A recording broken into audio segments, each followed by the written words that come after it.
the University of Michigan football camp, which is one of the top 10 quarterbacks at that camp.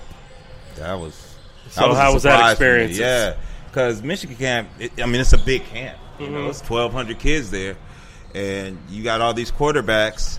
And then at the end is when they give the awards for, they don't really tell you as you go. Yeah. They put you in groups, and you do your 7-on-7 or your drill work or whatnot. But then at the end, they give out all the awards, and you're shaking hands with, whoever. It was Lloyd Carr at the time for me. Okay. Lloyd was there. But you shake hands, and they call you, and they end up calling my name as a top gun, and my stomach dropped, but I went up there and shook hands and, was proud, and it kind of gave me some momentum going into my senior year to really try to lead and kind of continue with, being good for my team. Yeah. So, yeah, it was that Ann Arbor time at that whole time was interesting because that was Fat Five time when I was in. Man. Oh, that was good times because they shook things up. Yeah. They did. They shook things up. That 30 for 30 that they had a couple years ago on those guys, it was great to look back on. Growing up as a sports fan, obviously I was a long way from Ann Arbor, but, growing up as a sports fan, just the way they changed everything. People don't realize. Every minute of it in terms of from the ball heads. Like, me and my basketball team went to the ball heads. Yeah. After, it was about three of us. I'm not going to say the whole basketball team. Yeah. But we were inspired by that. The black socks. We started off church socks until, the athletic apparel started getting a hold of it. But my senior year, I was wearing black socks and ready to go. So, the Fat Five. And just sometimes being in the mall and you walk through the mall, because that was an every Saturday thing in a college town. It's not a lot to do. And so you're going through, then all of a sudden you see the kind of crowd moving, and you just see these giants walking through. Like, you can see them a mile away. They 6'9", 6'8", And so... but then it got to the point to where you saw them so much that you weren't so starstruck anymore. Okay. It was like, that's just them over there. Yeah. You'll be standing on campus because Michigan is downtown Ann Arbor. It's the University of Michigan. And so that's where the high school kids will go and hang on South University. And you just see them hanging out sometimes and walking from something. And you just kind of throwing peace. But the game that they lost to North Carolina, though, I saw Ann Arbor like I've never seen it before. Ann Arbor is considered like one of the best places to live in the country to raise kids. It's probably top 5. Okay. It was riots when they lost to North Carolina in the streets. Like, everybody, because the night before or the game before, everybody rushed the streets, came out of wherever they're watching, and it was just like a sea of people on campus. Mm-hmm. And so everybody's good times, high five, and it was great. The night they lost was the very opposite. It was just fights breaking out. Like, people were absolutely distraught behind that. I saw Ann Arbor, and they shut it down, too, because Ann Arbor, that's a prestigious university. Yeah. So they're not going to do it. You're not going to get a lot of nonsense around that because they attract so many people from other countries, and it's, it's got a name that they're trying to maintain. So that was an interesting experience. I hadn't seen Ann Arbor like that. And also, just like kind of the way they lost was rough too. Exactly, and I think people were mad about how they lost, not the fact that they lost, but the timeout. Yeah, the travel before the timeout. Yeah, it's pretty rough.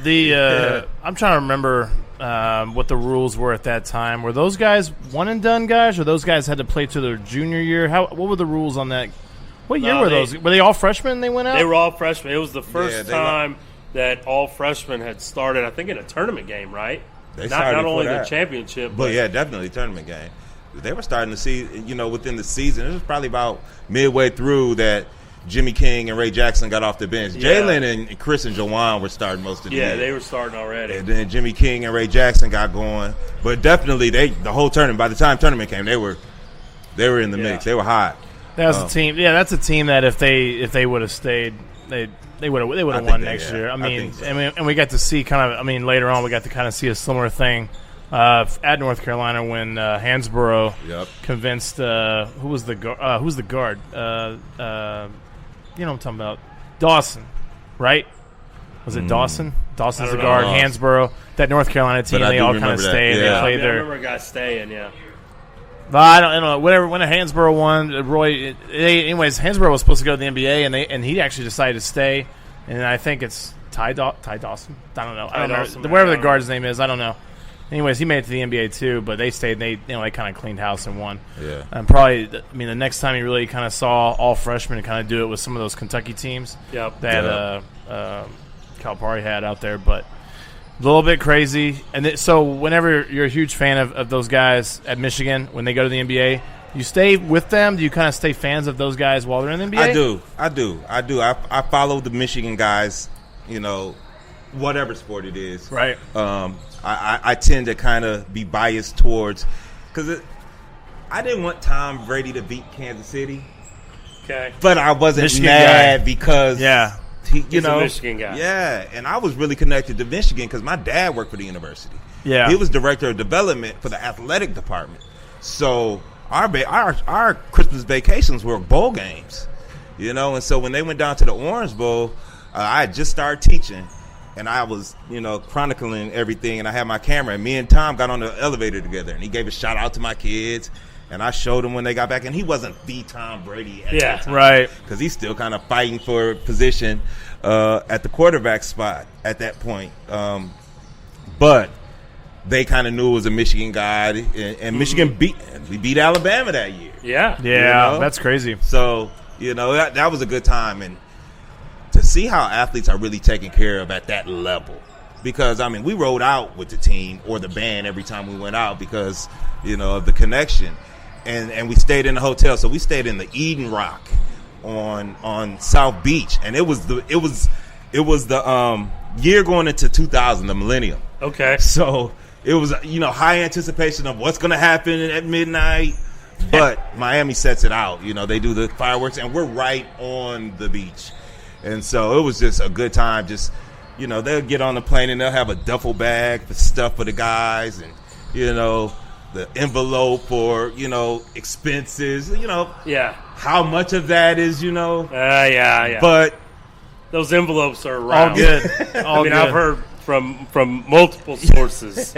those envelopes, They you are come back and well- they're sitting in your locker, and you just kind of pick it up and walk away. yeah, and it wasn't like an individual. It was like kind of like almost like a gift bag for the team. Yeah. So it's kind of part of their spending money because they're there 2 weeks. Yeah. They're there a long time.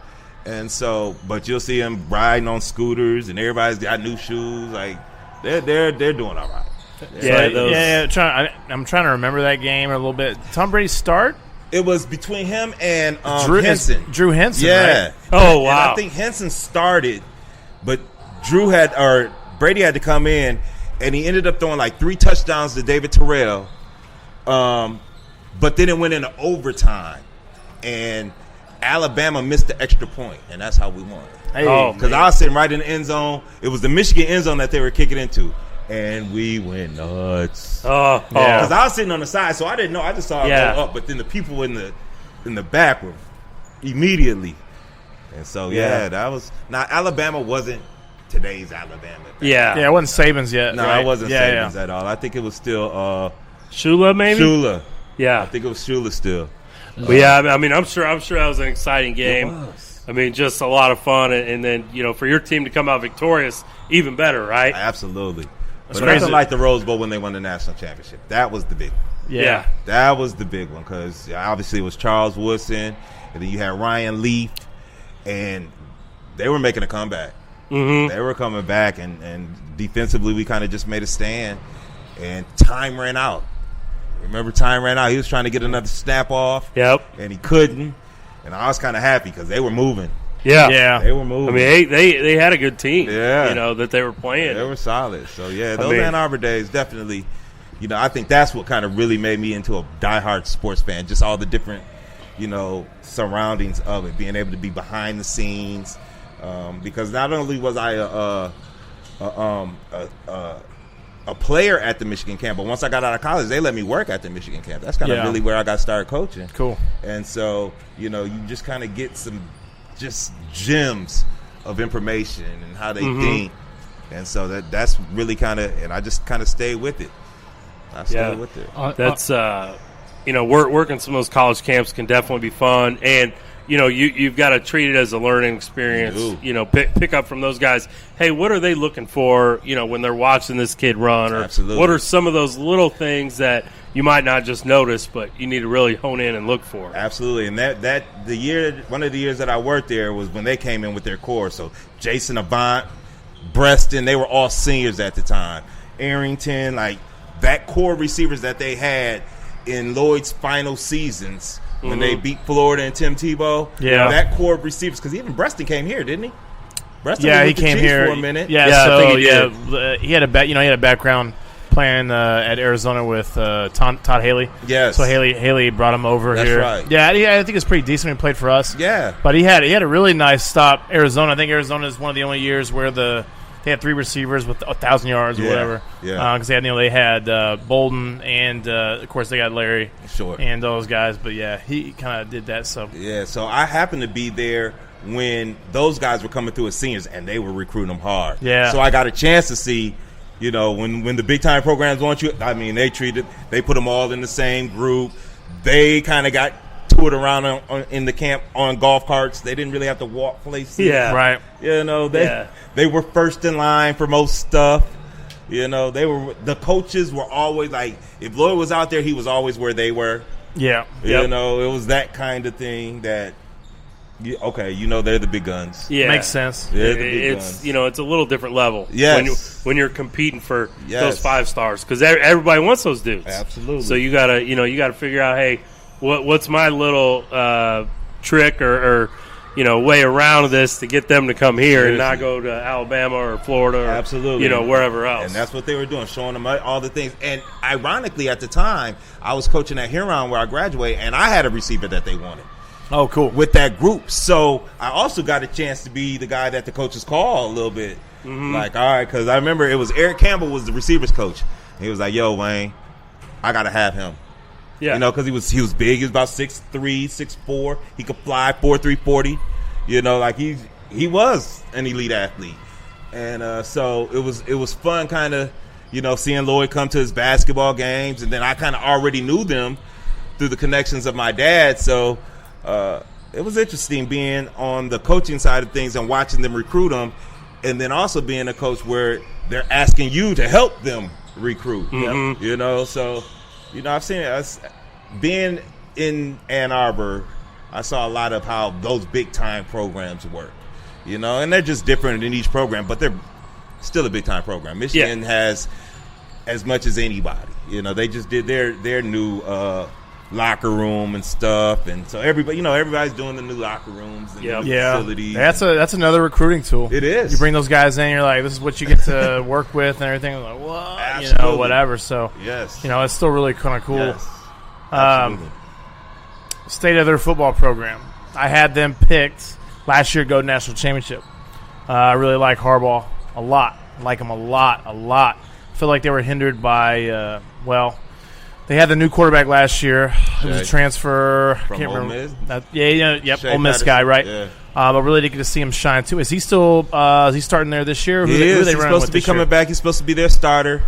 I felt like, just kind of from a quarterback coach's eye, I felt like he was more of a system thrower. Yeah. And so when he needed secondary reads or situational throws, he missed them. I think there was one game where it was the bowl game even, where it was like a 4th and 5, and he tried to throw a 25-yard pass downfield when we just needed to go ahead and move the chains and get another set of downs, and I think that was our last possession. So things like that I think he missed. Notre Dame was back and forth. Ohio State was an embarrassment. Haskins just was hot. We were not, and but we're a game away from being in the playoffs. We beat Ohio State, we're in, and we get a chance to compete. Were we ready for Alabama or Clemson? I don't know. I don't know if anybody. I mean, I don't know if anybody else really is. Yeah. A lot of times we'll talk about, not this show. We'll talk about another show. We'll do some college predictions. But I mean, you tell me. I mean, it's Bama, Clemson, Georgia. Anybody else? I mean, those programs right now. Those programs right now, top 3. I think they're a step above everybody else right now. They kind of remind kind of the dominance that like USC had for a little bit with Pete Carroll, like that type of stuff, right? I really liked Michigan. I still really like Michigan because Harbaugh is a defensive guy, and we love defense. and they've had number one. They've had the number one defense for the last couple of years. Yeah, last couple of years.